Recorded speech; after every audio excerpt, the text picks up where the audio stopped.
اليوم بغينا نهضروا على واحد اللقطه اللي دارت ضجه في السوشيال ميديا، وهي المشادات اللي وقعت ما بين ابراهيم دياز والياس اخوماش في الدوري الاسباني. بزاف ديال الناس شافوها كلقطه عاديه كتوقع في اي ماتش ديال الكره، ولكن في المغرب القصه خدات بعد اخر. علاش؟ حيت هاد المشادات ماشي وقعت غير بين جوج لاعبين عاديين وصافي بحال اللي كتوقع ديما، ولكن هذه راها وقعت بين جوج لاعبين من نفس البلاد وكيلعبوا في نفس المنتخب الوطني، وهذا الشيء اللي خلق الجدل. الضجه ما جاتش غير من المشادات براسها، ولكن من السياق ديالها. اولا دياز واخوماش بجوجهم لاعبين دوليين وبجوجهم مغاربه، يعني الجمهور ديما كيشوفوا باللي خاصهم يكونوا صحاب وخاصهم يكونوا متحدين في كاع الظروف. ثانيا وهنا النقطه الحساسه هي انهم كيلعبوا في نفس البوست، يعني تقريبا عندهم نفس الدور في التيران، وهذا الشيء اللي خلى الناس كتسول واش هذه اللقطه غير عاديه في ماتش ديال الكره ولا كاين تما شي تنافس سخون على الرسميه في المنتخب.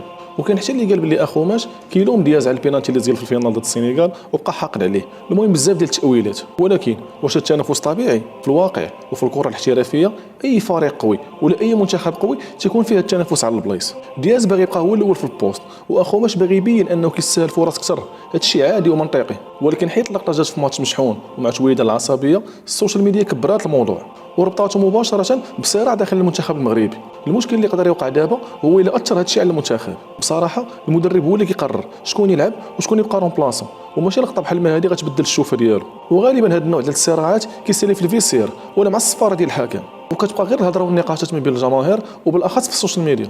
المهم هو في التجمعات ديال المنتخب المغربي خاص يكون التركيز الوحيد على القميص الوطني وعلى مصلحه البلاد وماشي على الصراعات الفرديه.